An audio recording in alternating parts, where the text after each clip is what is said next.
Hey guys, welcome to another Raid Shadow Legends video. Today we're going to cover the top 5 epics, what I believe to be the top 5 epics in the game for Arena. These can be used, obviously the legendaries are quite hard to get in this game, so if you've pulled any of these epics, these guys are used pretty much, well, consistently at the top levels of Arena. Granted, they're used with other champions, but you can utilize the abilities and skills these guys provide to make lesser champions do some damage.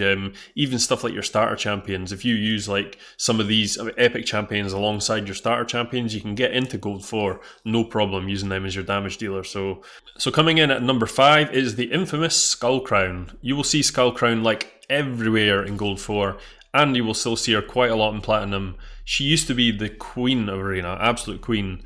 Then Rotos came out and kind of put her on the back burner because Rotos would go straight through our unkillable shield, but she's still a super strong champion, really widely used in the blender composition, probably the best champion for blender composition. But she's just a solid Arena champion. So let's go through her skills quickly. She's got this A1 that places an extra hit on enemies if they have more than 50% HP, so she's a great first hitter. That's why she's the first hitter in the blender compositions. Use things like the first strike masteries and all this kind of stuff, and you can really put out some damage with this ability. Her A2 hits like an absolute truck. It's a monster of an ability. The weaken doesn't really come into play much because this usually kills people when it's gone through. If you built it right, that is. But it can put on the weaken. And it will be up to a 50% chance, 75% chance of placing the weaken afterwards on a 3-turn cooldown too. I think this is the skill that that everybody knows her for. If you're in gold 4 or you're gold 3 coming into gold 4, you've probably encountered a bunch of this and you're just struggling to get through it. What happens is you really do quite well. You kill their whole team, you nuke them, boom, Skullcrown's left, unkillable. Skullcrown takes the turn, A2s, and blows your whole team up. That has unfortunately happened to so many people, and there's ways to get around it, but it's one of those things you have to kind of build a team with that in mind, or maybe have like a sideline champion when you're facing a Skullcrown just to get through her. Like I say, this is where Rotos really kind of put her on the back bench. Rotos came in and basically null and voided this ability because Rotos was so widely used at the start when he came out for Arena. He's been nerfed ever since, so he's not quite as popular, but he's still there. But his A3 would always shoot through the unkillables, which really made this a bit naff. But she's still, I'm putting her at number 5 because she's still top tier. She's got another passive here that when she's used with Senesha, she revives again, so she's got even more survivability, which is crazy. And I know in my blinder composition, I always use her and Skullcrown. Not for that, just because we've both got the double hit A1s, but it's another really handy ability. And to top it all off, she actually gives a nice aura for speed as well for the Arena, so this doesn't really come into play in sort of Platinum or Gold 4 as such because it's a little bit lower. Folk like Arbiter really is the main one, 30%. Even Lyssandra's all battles at 24, Lord Shazar's 32, so there's better ones out there. But this, if you don't have another one, this is a very good alternative to use. Looking at her stats here, she's got solid attack for an epic, 1.5k. Slow speed, but it's fine. She's always going to be going last anyway. But really, you're just looking at attack. She is there just to do damage. You don't have to worry about any survivability with her because she's got this survivability built into her kit. She's fairly unique. In fact, probably maybe besides like Candrafon's got some good survivability now, but he doesn't have an unkillable one. You can also put the Swift Parry on a lot of champions now to get that unkillable, but it's a 50-50 chance. Whereas Skullcrown is always going to do this, so she's a solid champion. If you do have her, she is a void epic, so she's one of the harder ones to get. But if you do have her, definitely use her for Arena if you're not using her. Coming in at number 4, we've got Fakrin the Fat, my boy. I just pulled him the other day, did a video on him. He's really cool. He basically only works in one composition, which is the blender composition. It's the one I talked about just beforehand with Skullcrown. Basically involves the team attack. There's other champions that do this. Longbeard was traditionally the best champion for it, but personally I've done some playtesting and I honestly think this guy's on par with Longbeard. There's situations where it's better and situations where it's worse, but for an epic he's absolutely insane, and he's also got a little bit more built into his kit as well. It can be used for clan boss and various other things, so really cool champion. But in terms of Arena, he's got an A1 here that puts decreased defense, which is fairly useful. It's a 2-hitter. His A2, this is the interesting one for Clan Boss actually, puts poisons and HP burn down. Not going to lie, it's not much use for the Arena, But what I have found is it actually hits a little bit harder than people are making out to be. If you build him right, I've seen this guy do some pretty solid damage actually. But his A3 here, the beatdown, this is what it's all about for Arena. So it's on a 4-turn cooldown when booked, increased crit rate, increased crit damage, both by 30%, and then all allies attack one target enemy, apart from this guy. So Longbeard's a bit different. He attacks with himself, and they all attack one, well, they attack the team, but they attack one target enemy, but obviously the A1s are AoEs of the other champion, so it attacks the team. But the difference with that is it's just a 20% damage increase, whereas this gives you increased crit rate and crit damage. So it's a kind of funny one. It depends on your gear, I guess. I've managed to gear out my Skull Crown of Sinetia to like perfect 70% crit rate, and it's meant I've been able to really maximize using the gear I've had to get a ton of crit damage, and then with the extra 30% crit damage, it actually works out better using Fakrin than my Longbeard. But yeah, it's definitely gear dependent. He's also got this bizarre passive which deflects all income damage of this champion receives onto allies, 20% of it. So, you know, if he takes 100,000 hit, 20,000 of that will get split between your team. It's kind of like having a little bit of selfless defender on some of the teams. So it's not much use in the arena. This guy is really built to go second and then kill the team straight away. Otherwise, you lose. Pretty much anyway. So his stats here, he's got really solid stats as well, I believe. 1.2k attack, over 1k defense, 100 speed, 14k HP. Nothing like extraordinary, but everything's pretty solid. He's got the amount of stats that you need to build him the way you want. So coming in at number 3, we're visiting the Barbarians again. We're going with a Skytouch Shaman. So this is one of the funny kind of champions. She is solid for Arena. But you don't see a lot of her until you get to sort of the platinum level. Then you see guys pulling her in because she's very useful against these higher tier teams, mainly because of things like Tormund. Hegemon as well works. So let me just go through her kit and I'll explain why. So she's a support champion. She's on her A1. She attacks all enemies and heals by 15% of the damage inflicted. If this champion has less than 50% HP, boost turn meter if she's got 50 HP or higher, so that lets her take turns quicker if it starts off. But she's all about this A2, so this A2 removes all debuffs from allies, places a revive on death and the block debuffs buff on allies for 2 turns.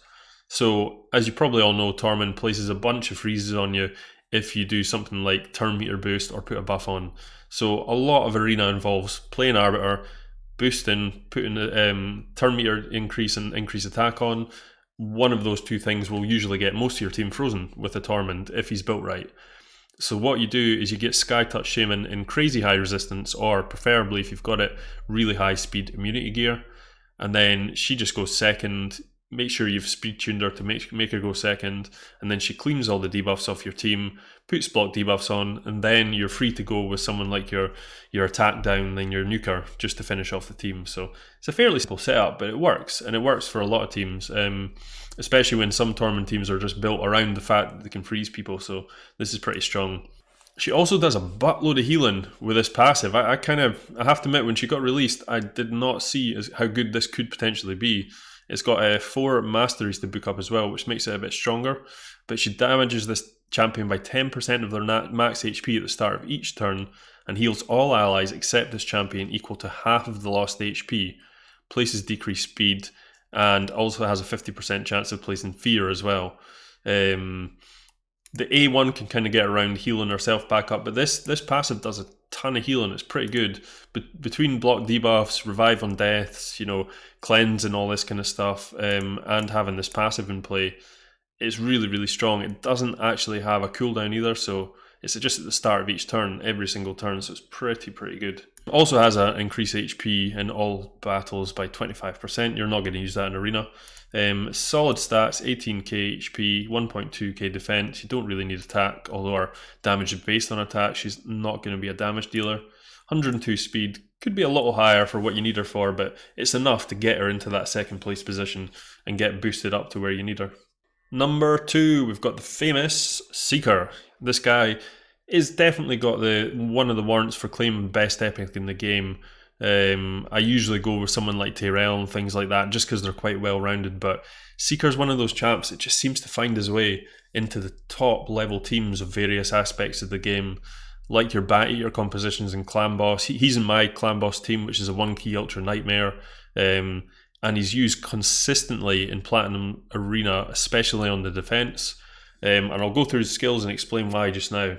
So he's got a solid A1 that attacks one enemy 2 times and a 25% chance of placing Provoke. But when you book this up, you're going to get that up to 50%, and on a 2-hitter, that's a pretty good chance of landing a Provoke if you have the accuracy. But Provoke is really, really strong, and this pairs extremely well with his A2, which is a really good turn meter fill, 30% turn meter fill, which is, again, super strong in Arena. Anything that boosts your turn meter. Places increased attack on all allies, and then grants an extra turn. So you can, if you can get a go with this guy, you play this, you do all this stuff, you fill turn meter, you put increased attack on, you grant an extra turn, then you get a chance to provoke someone as well. So you can basically sort your whole team out and then take out the one champion on their team that's really a problem. But the real, apart from those two skills, which are very strong for Arena, the real beauty of this guy is this passive. So he's got this passive which heals this champion by 20% HP and places the big increased defense buff on all allies when hit with a critical hit. So this is basically the only champion in the game that I can think of that gives you a second chance if you don't go first. So if you're building a team that you know is going to get outrun, especially with the amount of fast arbiters there are out in the top end of Arena and things like that, this guy gives you that fighting chance really, because he can stick that increased defense on regardless. Whereas all the other champs, you have to wait, like Sify puts on increased defense, but you actually have to use the ability to do it. So if you don't take a turn, you're snookered. Whereas this guy's passive actually places it on when hit with the critical hit, and you're always going to get hit with crits from the nukers in Arena. So the combination of all these things makes him really, really strong, especially on the defense. He's also got an aura putting defense up in Arena battles. You won't tend to use that, but it can be handy in some situations. I think the highest one might be, what's his name? Tomb Lord. Tomb Lord is about 40% in defense, so if you were wanting to go down that route, he's probably a better option. But yeah, Seeker's really strong that way. Stats-wise as well, decent enough attack. He's not going to do a ton of damage. Good solid defense, 103 speed, and a decent amount of HP, so he's extremely good in all aspects of the game, so definitely build him up. And then hitting the number 1 spot, surprise, surprise, it's Madame Ceres. I think everyone probably would have seen this one coming. She's absolutely insane. Most definitely one of the top legendaries in the game in an epic skin. She blows a lot of legendaries out of the water. Really, really good. They actually nerfed her. Now, this must have been, I think it was in patch 3.0 or 3.1, can't remember now. But it wasn't a nerf at all. It was basically nothing. So let's go through her skills. She's got this crazy A1, attacks an enemy, 20% chance of a fear debuff. It increases to 30% if they're under 1 and 45 if they're under 2 or more debuffs. And she puts on debuffs, so having a fear on is very, very strong for an A1. She's got this A2 here, which is also really good. Attacks all enemies, 40% chance of stealing 1 random buff from each target. Places a block debuffs on all allies for 2 turns if any buff is stolen, which is actually insanely strong. That comes up so much because it's a 50% chance when booked, this thing, so it does hit quite a lot. You're hitting all enemies, remember, so it tends to steal at least 1. But then not only that, it puts a true fear on the person that it stole the buff from. So it's block debuff in your team, true fear in them, and block debuffs all on 1 skill, plus an AoE, which granted doesn't hit a lot of damage, but and a 3-turn cooldown. I mean, it's a crazy ability. And the worst thing is about her, well, the best thing, it depends how you look at it, is her A3 is even better. Her A3 is the most important skill, I feel, in Arena. You just tend to build a lot of teams around the fact that this is an ability that's out there. So it removes all buffs from enemies, places a 50% decreased attack debuff and decreased defense debuff on the enemies for 2 turns. Now that used to be 3, but honestly, it doesn't make a difference that it's now 2. You're still going to kill them. The real beauty of this is the fact that it removes all the buffs from the enemies. So this gets through things like immunity. So immunity is that real kind of niche in the Platinum Arena style where you can play against Torments and play against Hegemons and get around all these debuffs. But if you see a team and you know they're using immunity gear, you just stick a Madame in there, boom, strip all the immunity off them. Then they've probably not got that great stats because they're wearing immunity gear. Then it's a really easy win for you.